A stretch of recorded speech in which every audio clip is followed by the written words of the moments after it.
Chapter 1. The Discovery. They say the forbidden woods don't just kill you, they remember you. That somewhere in the twisted roots and fog, the forest keeps a record of every soul it's claimed. Every scream. Every desperate prayer that went unanswered. I wasn't supposed to be here. No one with half a brain ventures past the warding stones after dark. But then again, no one with half a brain would have a curse like mine. My name is Elara Thorn, and I came to these woods to disappear. 3 days ago, they tried to burn me in the town square. Called me witch. Called me cursed. All because old Mara's dying rose bush had bloomed when I touched it. Exploded into crimson flowers so vivid they looked like drops of blood against the snow. I'd run. What else could I do? When your touch makes dead things live, when flowers bloom from your footsteps and dying animals recover in your presence, people don't call it a gift. They call it unnatural, wrong, dangerous. So I ran into the one place even the hunters wouldn't follow. The forbidden woods where shifters went feral and magic ate at reality itself. Sound, branch snapping. A low, pained growl in the distance. Breathless, I froze, my hand pressed against the rough bark of an ancient oak. That sound, it wasn't wind. It wasn't the settling of trees. It was pain. Raw, animal pain that somehow felt aware. Hello. My voice came out small, swallowed by the rain. Is someone there? Another sound. Closer now. A whimper that turned into a snarl, then cut off abruptly like whoever, whatever, was making it had forced themselves to go silent. Every instinct screamed at me to run, to turn around and take my chances with the hunters rather than whatever was bleeding in the darkness ahead. But I've never been good at listening to sense. I pushed forward, my inadequate cloak already soaked through, my boots sinking into mud with each step. The sound led me down a steep embankment, through brambles that tore at my clothes, until I reached the bottom of a ravine I hadn't known existed. And there, caught in the silver glow of moonlight breaking through storm clouds, I found them. 3 wolves. Massive. Larger than any natural wolf had a right to be, each one easily the size of a horse. They were tangled in silver wire, the kind hunters used for trapping shifters. The metal had cut deep into their fur, into their flesh, creating wounds that wept dark blood onto the muddy ground. But it wasn't the size that froze me in place. It wasn't even the blood. It was their eyes. The first wolf was pure midnight black, his fur so dark it seemed to absorb light rather than reflect it. But his eyes, they were covered in a milky film like cataracts, yet I could feel his gaze fixed on me with unnatural precision. The second was ghost white, so pale he seemed to glow in the darkness. His fur was matted with blood, his own and perhaps others. One of his eyes was completely scarred over, a jagged line running from brow to muzzle. The other eye held the same clouded blindness. The third was burnt amber, his coat the color of autumn leaves and dying embers. He was the largest, with scars crisscrossing his shoulders and flanks like a map of old battles. Both eyes filmed with that strange blindness, yet he tracked my every movement. They were blind, or cursed to blindness, yet they saw me. Moon goddess, I breathed, taking a step closer. What did they do to you? The black wolf's lip curled back from his teeth, massive fangs that could tear me apart without effort. A warning growl rumbled from his chest, vibrating through the ground itself. But I'd grown up with death threats. Growls didn't scare me anymore. Easy, I murmured, the same tone I'd used with injured animals since I was a child. I'm not here to hurt you. I paused, realizing how insane this was. I'm going to help you, if you'll let me. The white wolf made a sound that was almost a laugh, a huff of disbelief that sent vapor curling from his muzzle in the cold air. Yeah, I know how it sounds, I said, moving closer. The silver wire was complex, deliberately tangled to cause maximum damage if they tried to escape. But those traps are going to kill you if I don't get them off. So you have 2 choices, let me help or die here in the mud. What's it going to be? For a long moment, nothing. Just the sound of rain, of labored breathing, of my heart hammering against my ribs. Then slowly the black wolf lowered his head. Not submission, wolves like these didn't submit, but permission. "Okay," I whispered, kneeling in the mud beside them. "Okay, this is going to hurt. I'm sorry."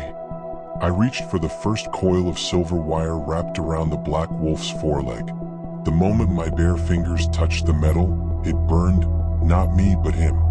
He let out a sound that was pure agony, every muscle in his massive body going rigid. I'm sorry. I worked as fast as I could, unwinding the wire, my hands slipping in blood and rain.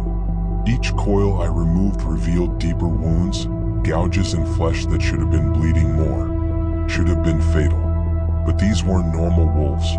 I could feel it in the air around them, power, old and vast, pressing against my skin like a physical weight. Whatever they were far more than animals. I moved to the white wolf next. He was in the worst shape, the silver wire having cut so deep in places I could see bone. When I touched his fur, something inside me surged, that familiar, dangerous bloom of power I'd spent my whole life trying to suppress. "No," I whispered to myself. "No, not now. I can't." But the white wolf made a sound, a whimper so full of pain it broke something in my chest. And before I could stop myself, before I could remember all the reasons this was dangerous, my power unfurled. It started with the moss beneath my knees, suddenly verdant, spreading like wildfire. Then flowers, impossible flowers that shouldn't bloom in autumn rain, erupting from the ground around us. And my hands were glowing. Soft, green gold light poured from my palms where they pressed against the white wolf's wounds.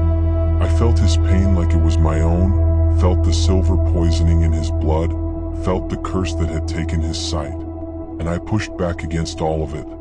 The wounds began to close. Not completely, but enough. Enough that he wouldn't bleed out. Enough that the silver poison stopped spreading. Enough that his breathing eased from desperate gasps to something more steady. But I'd used too much.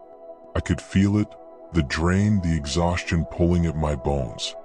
I still had one more wolf to free. "Stay with me," I muttered, not sure if I was talking to them or myself. "Just one more." The amber wolf watched me with those strange, clouded eyes as I approached. He was the most alert, the most dangerous. When I reached for the silver around his throat, a collar, I realized with horror they'd collared him like a dog. His growl was a clear warning. "I know," I said quietly. "You don't trust me. You shouldn't. But I'm all you've got right now, so we're going to have to make this work." I grabbed the collar and pulled. It came free in a shower of blood, and the amber wolf surged forward, nearly knocking me over. For one terrifying second, I thought he was going to attack. His jaws were right there, so close to my throat I could feel his breath. But he didn't bite. He just stared. All three of them did, with their blind eyes that somehow saw straight through to my soul. "You're welcome," I managed, my voice shaking. "Now we need to move. Whoever set these traps might come back to check them, and I really don't want to be here when they do." I finished, my blood turning to ice. The hunters, they were here. The three wolves heard it too. Their lips pulled back from their fangs in unified snarls, their bodies tensing despite their injuries. "Can you move?" I asked urgently. "Because we need to move. Now." The black wolf stood first, shaking himself despite the clear pain it caused. The amber followed, limping but mobile. But the white wolf, he tried to rise and fell back, his legs unable to support his weight. Too much blood loss, too much damage. Even with my healing, he needed more time to recover. Time we didn't have. "Okay," I said, my mind racing. "Okay, new plan." I'd seen an abandoned barn about a mile back, barely more than a shell of rotting wood but with a roof that might still keep out some of the rain. If I could get them there, if I could buy us just a few hours. The black wolf moved beside the white one, positioning himself so the injured wolf could lean against him for support. The amber took position on the other side. They were going to carry him. Together. Smart, I said. Okay, follow me. And try not to die before we get there. I've put way too much effort into saving you to have you die on me now. The Black Wolf's eyes, those strange, blind eyes, fixed on me again. And I could have sworn I saw the corner of his mouth curl up in something that was almost a smile. Chapter 2, The First Shift. The barn was worse than I remembered. Half the roof was gone, the walls were more gapped than wood, and it smelled like rotten old hay. But it was shelter. Would have to be enough.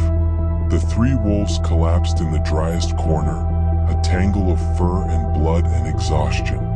I could hear their breathing, too fast, too shallow. Especially the white wolf, whose sides heaved with each breath.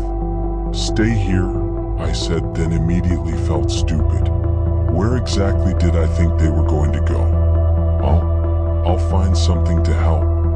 There was an old well outside, miraculously still holding water. I used my cloak to fashion a crude bucket, hauling up water that was freezing cold but clean. Found some relatively intact burlap sacks that could serve as bandages. It wasn't much. It wasn't nearly enough. When I returned to the barn, the white wolf was worse. His breathing had gone from labored to rattling, and the clouded film over his eyes seemed thicker somehow. No, I whispered, dropping to my knees beside him. No, you don't get to die now. Not after I dragged you a mile through the woods. I pressed my hands to his chest, felt his heart hammering frantically beneath fur and muscle. The silver poisoning was spreading. My earlier healing had slowed it, but not stopped it. I needed to do more. Needed to give more. This is a really bad idea, I muttered to myself. This is how people die in stories. They give too much and they... The white wolf's breathing hitched. Stopped. Started again weaker. Damn it. I closed my eyes and let go. Let my power flow without restraint, without the careful control I'd maintained my whole life. I felt it rush through me like a river breaking through a dam, that strange vital force that made dead things bloom and dying things thrive. Sound, the low hum building to a crescendo. Wood creaking. Something fundamental shifting. The barn itself responded to the surge of power. Dead wood suddenly sprouting green shoots. Ivy crawling up the walls with impossible speed. Flowers blooming from cracks in the foundation. And the white wolf, his wounds closed before my eyes. The silver poisoning burned away.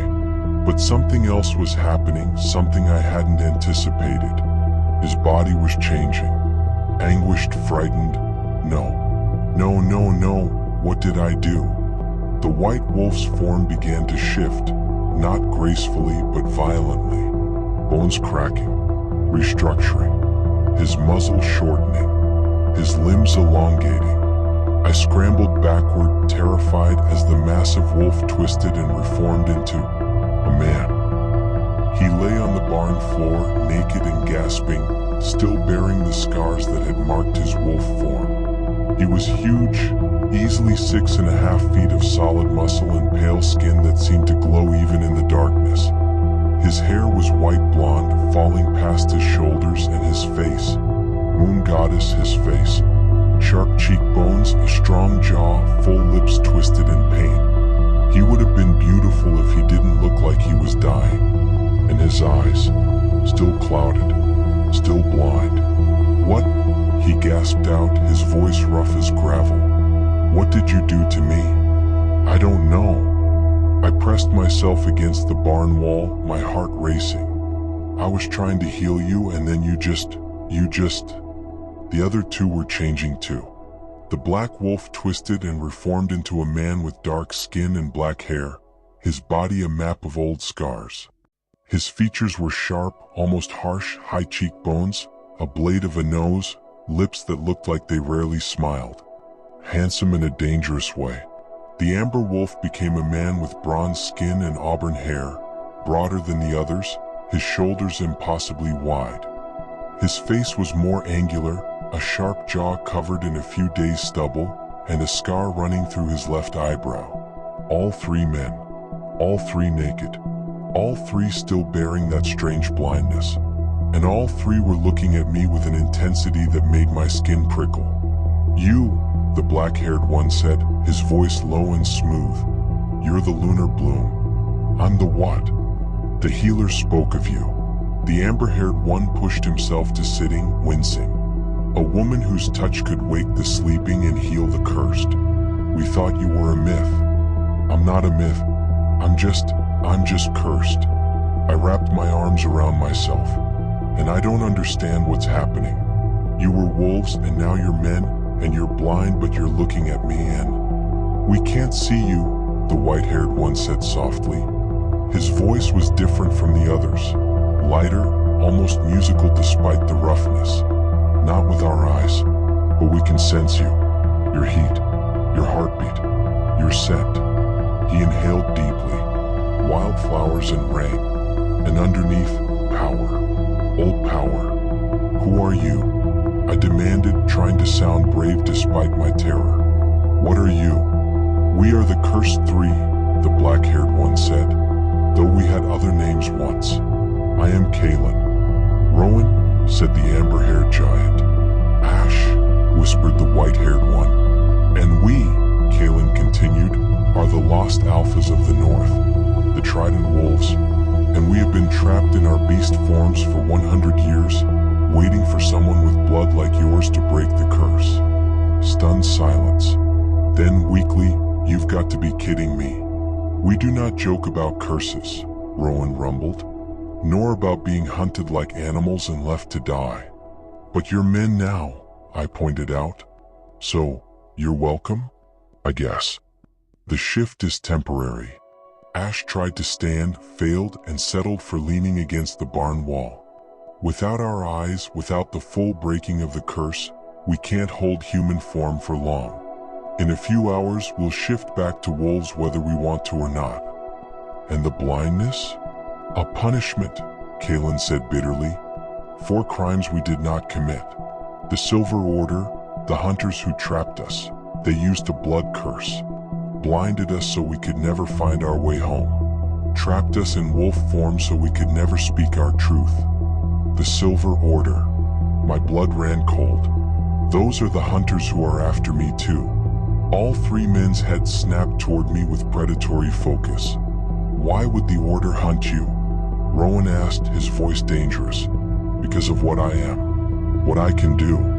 I gestured at the blooming flowers, the verdant vines crawling up the walls. "They think I'm a witch, that I'm dangerous. They tried to burn me." "And are you?" Ash asked quietly. "Dangerous?" I met his blind gaze. "I just saved your lives. You tell me." For a moment, silence. Then Kalen laughed, a dark, rough sound. "I like her. She's brave," Rowan agreed. "Foolish but brave." "She's cold," Ash said, and suddenly he was closer, moving with surprising grace despite his injuries. "And injured. Let me see your hands." I looked down, realizing for the first time that my palms were cut and bruised from handling the silver wire. Blood had dried in the creases. "It's nothing." "It's not nothing." Ash reached for my hands, his movements careful. When his fingers touched mine, I felt it, a jolt of something electric, something that made my breath catch. "May I?" I nodded, not trusting my voice. Ash's hands were large and warm, engulfing mine completely. He turned them over, his thumbs tracing the cuts with a gentleness that seemed impossible from someone so large, so dangerous. "You saved us," he murmured. "Even knowing what we were. Even knowing the risk. Why?" "Because you were dying," I said simply. "Because I could help. Because—" I paused, not sure how to explain. "Because no one deserves to die alone in the mud. No one has touched us with kindness in a century," Rowan said from his position against the wall. "No one has seen us as anything but monsters. You're not monsters." The words came out more certainly than I felt. Monsters wouldn't have protected each other, wouldn't have helped carry the injured. Monsters don't. I gestured at Ash, still holding my hands. Monsters don't thank their rescuers. You truly don't know what you are, do you? Kaylin was watching me with those strange eyes. What you represent? I'm just Elara, a girl with a curse who makes things grow. You're the Lunar Bloom, Kaylin repeated. A healer whose power comes from the moon goddess herself. Every few centuries one is born. They're the only ones who can break blood curses. The only ones who can heal what magic has broken. My hands started to shake. I can't. You already did. Ash squeezed my hands gently. You freed us from the silver, forced our shift, began healing our curse, whether you meant to or not. But I don't know how to finish it. I don't know how to give you back your sight. Perhaps you don't have to know how. Rowan had stood, was slowly making his way toward me. Perhaps it's not about knowing. It's about being. He stopped in front of me, tall and intimidating, even blind. May you what? Touch you. Just your face. To understand what you look like since we cannot see. It was such a strange request. Such an intimate thing to ask from a stranger. But these men weren't really strangers anymore, were they? I'd had my hands inside their wounds. Had felt their blood. Had pulled them back from death. Okay, I whispered. Rowan's hand came up, large and calloused, touching my cheek with surprising gentleness. His fingers traced the line of my jaw, my cheekbones, the bridge of my nose. His thumb brushed across my lower lip, and I felt that electric jolt again, stronger this time. Small, he murmured. Delicate bones. Soft skin. You're young. 22, I managed. A child? Kaylin said from behind me. When had he moved? We're over 100 years old, little flower. Frozen in time by the curse. I'm not a child. I straightened my spine. I've survived on my own since I was 15. I've been hunted, cursed, and nearly killed more times than I can count. I'm small, but I'm not weak. No, Ash agreed, still holding my hands.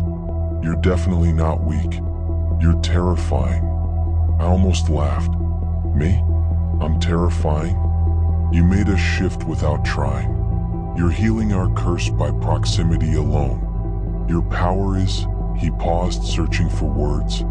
It's like standing next to the sun. Beautiful. Warm. Absolutely capable of burning us alive if you lose control. We all froze. They're close, Kaylin said, his voice gone cold and hard. The hunters. They must have tracked the blood trail. They'll find us here, Rowan added. This barn won't hide us for long. Then we run, I started. We can't run. Ash finally released my hands. Not like this. Not blind. Not injured. We'd be slaughtered. So what do? The three men exchanged looks, somehow communicating despite their blindness. We hide, Kaylin decided. You're human, or appear human enough. If they question you, you tell them you're sheltering from the rain. You saw nothing. You know nothing. And you? We shift back to wolves, return to the shadows, and pray they don't have silver chains with them this time. But you're injured. We're always injured.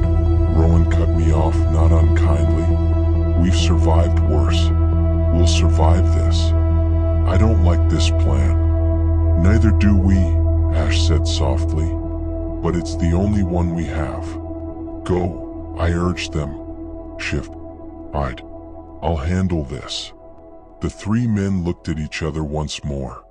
Then, simultaneously, they began to change. It was faster this time, more controlled. Within seconds, the three naked men were gone, replaced by the massive wolves I'd found in the ravine. They melted into the shadows of the barn, their dark forms barely visible against the rotting walls. And I was alone when the barn door burst open, and the hunters walked in.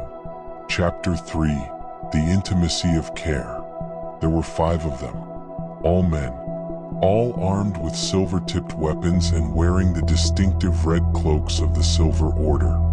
The one in front was older, with gray streaking his beard and cold eyes that swept the barn like he was searching for prey. Well, he said, his voice carrying the rough accent of the Northern Territories. What do we have here? A little girl playing in an abandoned barn. Just sheltering from the rain, I said, keeping my voice level. Didn't know these woods belonged to anyone. These woods belong to the Silver Order. We're hunting dangerous shifters. His eyes narrowed. 3 of them. Cursed beasts. You haven't seen anything unusual, have you? In the shadows I could feel the wolves. Could sense their barely contained rage, their instinct to protect warring with their need to stay hidden. Just rain and mud, I said. Sorry I can't help you. The hunter took a step closer. Funny thing about the Forbidden Woods, they have a way of revealing truth. And right now I'm smelling. He inhaled deeply. What? A lot of it. My heart hammered against my ribs. I cut my hands on brambles. I showed him my palms, the cuts still visible. Show me again. I held out my hands. He grabbed them roughly, turning them over, his grip bruising. These are fresh cuts, clean edges. His eyes met mine. Not from brambles, from silver wire unless I miss my guess. Low, deadly, let her go. The voice came from the shadows, Kalen's voice, but deeper, rougher. A growl wrapped around human words. The hunter released me and spun, crossbow up, as the 3 wolves emerged from the darkness. They were massive in the enclosed space, their blind eyes somehow more terrifying in the dim light. The cursed 3, the hunter breathed, and I heard genuine fear in his voice. Moon Goddess, you're supposed to be dying in the ravine. We got better, Rowan's voice rumbled from his wolf throat, the sound unnatural and wrong and absolutely terrifying. They could speak. In wolf form they could speak. Impossible, the hunter started. Nothing is impossible anymore, Ash interrupted, his musical voice a strange contrast to his wolf form. Not since she touched us. All eyes turned to me. The lunar bloom, the lead hunter whispered, his face going pale. You found a lunar bloom. She found us, Kalen corrected. Saved us, healed us. And if you or your men touch her again, I will personally tear out your throat and watch you choke on your own blood. The hunters raised their weapons. One girl isn't worth dying for, the lead hunter said. The order wants the cursed 3 dead. We complete that mission, we go home rich men. We don't, we die in disgrace. So you tell me, is she worth protecting? The 3 wolves moved as one, positioning themselves between me and the hunters. Their answer was clear. So be it, the hunter said and nodded to his men. What happened next was chaos. The hunters fired, their silver-tipped bolts flying toward the wolves. But the wolves moved faster than should have been possible for creatures their size and with their injuries. They dodged, weaved, and struck. Rowan took down the first hunter with a single swipe of his massive paw, sending the man flying into the barn wall. Ash grabbed another by the leg, dragging him down, his jaws closing around the man's crossbow instead of his throat. A warning, not a kill. But Kalen went for the leader. The black wolf moved like living shadow, closing the distance before the hunter could reload. He pinned the man to the ground, his jaws around the hunter's throat, applying just enough pressure to bruise but not to kill. Wait, I shouted. Don't kill him. Kalen's blind eyes fixed on me. What? His expression seemed to ask. Because then you're monsters, I said, moving closer despite every instinct screaming at me to run. Because then they're right about you. Because I knelt beside the terrified hunter. Because mercy is stronger than vengeance. For a long moment, no one moved. Then, slowly, Kalen released the hunter's throat. Leave, the black wolf growled. Tell your order that the cursed 3 are under the protection of the lunar bloom. Tell them that if they come for us again, we will not show mercy a second time. Go." The hunters didn't need to be told twice. They grabbed their injured and fled into the night, leaving their weapons behind in their haste. When they were gone, the barn fell silent except for the rain and our heavy breathing. "That was foolish," Rowan said, shifting back to human form. "We should have killed them. They'll report back. Bring reinforcements." "Maybe," I agreed, my legs suddenly shaking so badly I had to sit down. "But at least you're not murderers." "We've killed before," Kalen said, also shifting back. "Many times. To survive. To protect.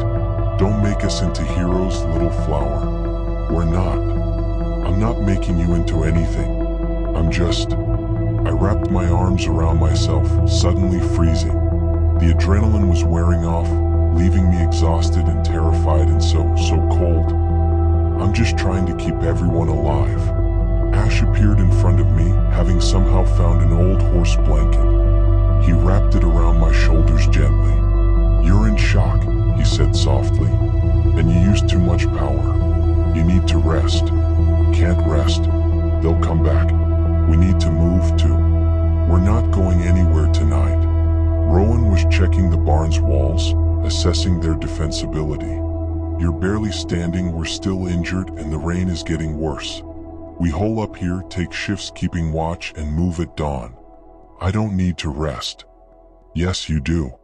Kalen crouched in front of me, his blind eyes somehow meeting mine. "Your hands are shaking. Your heartbeat is erratic. You're cold and exhausted and running on pure stubbornness. Rest, Elara. Let us keep you safe for a change." It was the first time any of them had used my name. Something about hearing it in Kalen's rough voice made my eyes burn with tears I absolutely refused to shed. "Okay," I whispered. "Okay, but just for a few hours." "Just for a few hours," Ash agreed, though we all knew it was a lie. They made a nest of old hay and the blanket, surprisingly comfortable given the circumstances. And despite every logical reason I should have stayed awake and alert, I felt my eyes growing heavy. "Sleep, little flower," Kalen murmured. "We'll watch over you. Promise." I mumbled, "Promise."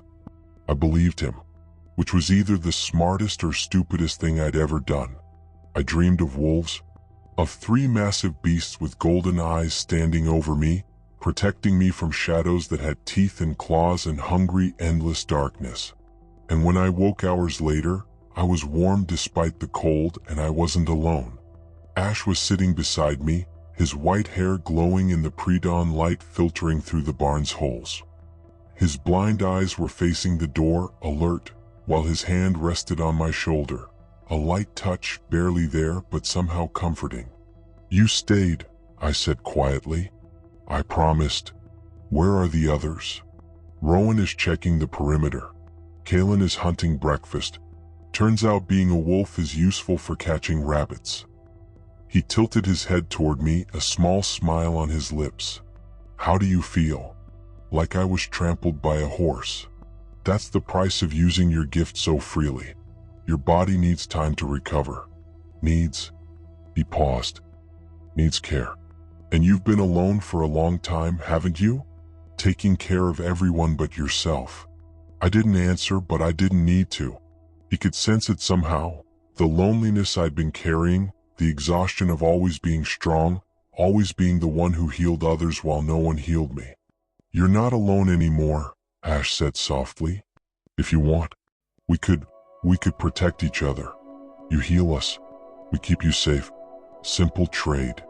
"Nothing about this is simple." "No," he agreed. "But it could be, if we wanted it to be." Rowan ducked back inside, his large frame barely fitting through the door. "Perimeter is clear. No sign of hunters, but there are tracks. Fresh. They were watching the barn during the night." "They'll attack again," Kalen said, entering behind him with 2 dead rabbits. "Probably with reinforcements this time. We need to move." "Where?" I asked, pushing myself to sitting. "Where can we go that they won't follow?" The 3 men exchanged glances again, that silent communication that was starting to drive me crazy. There's a place, Rowan said slowly. Our territory, the Ruined Vale. The Silver Order abandoned it decades ago after too many men went mad or vanished. The land itself rejects them. A cursed place, Kalen added, which means it might accept us. And you, I swallowed. And how far is it? Rowan's mouth twitched. Too far for comfort. Too close for safety. Perfect, I muttered. Let's go. Chapter 4. The Kings Awaken. We traveled by night. They shifted back into wolves for speed and protection, flanking me like living shadows. Even injured, they moved with terrifying grace, silent, lethal, aware of everything around us. And me? The forest responded. Where my feet touched the ground, frost retreated. Vines slithered aside. Thorns bent away instead of tearing my skin. The woods didn't just tolerate me, they welcomed me. You feel that? Ash murmured in my mind. I stumbled. Wait, you didn't say that out loud. No, Kalen replied, his voice suddenly there too. Inside me, the bond is forming. What bond? The lunar bloom doesn't just heal, Rowan said grimly. She awakens. She binds. My stomach dropped. Bind how? They didn't answer. The ruined vale revealed itself at dawn. Ancient stone pillars jutted from the earth like the ribs of a dead god. The ground pulsed faintly with old magic, too old to be clean, too powerful to be dead. The moment I stepped into the vale, pain exploded behind my eyes. I screamed. Ash caught me before I hit the ground. Elara. The world fractured. I saw fire, blood, 3 crowns falling into mud. A woman screaming a curse as silver light tore sight from innocent eyes. And then, 3 thrones, empty, waiting. When I came back to myself, I was lying at the center of the vale. The wolves, no, the men, stood around me in a wide circle, their bodies trembling like they were fighting something inside themselves. The curse is reacting to you, Rowan ground out. It recognizes its opposite. My blood, I whispered. My nose was bleeding. My hands were glowing again. It wants to finish what it started. Then do it, Kalen snarled, dropping to one knee. End this, or kill us. We can't live half-broken anymore. I looked at them, at 3 monsters the world had made, and 3 kings it had never deserved. Then stand, I said, pushing myself up. All of you. They did. I cut my palm with a shard of old stone. The ground split open with blinding moonlight. I pressed my bleeding hand to Ash's chest first. I give freely, I said, the words not taught but known. Sight for sight, life for life, curse for curse. He screamed as his eyes cleared, silver mist burning away to reveal brilliant pale gold. Rowan went next, then Kalen. Each awakening shattered something in the vale. Stone crumbled, roots burst through ruins. The land screamed and then went silent. When it was over, I collapsed. Strong hands caught me. 3 pairs of golden eyes stared down at me. Seeing, really seeing. You broke it, Ash whispered, awe and reverence in his voice. You broke a 100-year blood curse. No, I murmured weakly. I shared it. The bond snapped into place. Not chains. A crown. Chapter 5. The Choice of the Bloom. The Silver Order came at sunset. An army this time. They stood at the edge of the vale, banners raised, silver weapons gleaming. And we stood waiting. The land rose with us. Vines wrapped around enemy ankles. Stone hands burst from the ground. Wolves, real wolves, answered Kalen's call from the forest beyond. You could leave, Rowan said quietly beside me. We'd understand. I shook my head. I'm done running. The Silver Order leader raised his blade. Give us the witch and we spare the rest. Three kings stepped forward. "You will kneel," Kalen said calmly, power rolling off him in waves. "Or you will die." They chose wrong. It didn't last long. Silver burned. Earth swallowed. Wolves tore through lines like living judgment. And at the center of it all, me, not burning, blooming. When the dust settled, the order fled or lay broken. The veil was alive, so were we. Later, beneath a sky stitched with stars, they knelt before me. "Say the word," Rowan said softly, "and we will be your blades, your shield, your kings." I looked at them, at Ash's gentleness, Rowan's strength, Kalen's fire. "I don't want servants," I said. A beat. Then I smiled. "I want equals."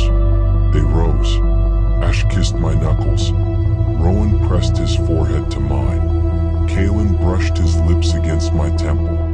Three kings, one bloom, and a world that would never call us cursed again. They called us monsters. They called me witch. But when the moon rises, the world will learn what happens when a bloom chooses her kings. Subscribe and continue the journey. If you want to see what happens next in the Forbidden Woods, to follow the Lunar Bloom and her Cursed 3, make sure you subscribe. Don't miss the next chapter of their story. What would you do if you discovered the world wasn't what you thought and you held the power to heal or destroy? Comment below and tell me your choice, and don't forget to subscribe for the next chapter. The bloom has awakened the kings, but the Silver Order isn't done yet. Will their bond survive the next battle? Subscribe now and be the first to witness the Lunar Court rise.